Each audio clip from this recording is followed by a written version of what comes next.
स्वस्थ हों। इससे अगला है वो पेन जो बहुत शॉर्ट ड्यूरेशन के लिए होता है। लोग कहते हैं जी मुझे लेफ्ट साइड पे पेन होता है लेकिन 5-6 सेकंड के लिए रहता है, फिर ठीक हो जाता है। इस तरह का दर्द भी आमतौर पे दिल का दर्द नहीं होता। दिल का दर्द इतने छोटे ड्यूरेशन के लिए नहीं होता।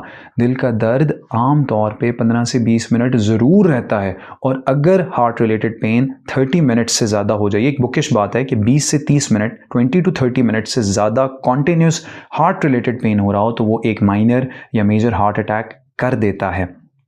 ऐसे में वैसे ही सिम्टम्स इतने सिवियर होते हैं कि मरीज़ ऑटोमेटिकली कन्विंस हो जाता है कि मुझे इमरजेंसी जाने की ज़रूरत है। इससे अगली कैटेगरी है बहुत प्रोलॉन्ग पेन। वो पेन जो कुछ दिनों से, कुछ हफ्तों से या कुछ महीनों से चल रहा हो, वो भी हार्ट रिलेटेड नहीं होता। हार्ट रिलेटेड इतना प्रोलॉन्ग पेन नहीं होता। जब मेरे पास इमरजेंसी में पेशेंट आता है और कहता है चेस्ट पेन है, मैं पूछता हूँ कब से पेन है, वो कहते हैं 6 महीने से, तो मैं उधर ही बिल्कुल रिलैक्स हो जाता हूँ कि ये पेन बहुत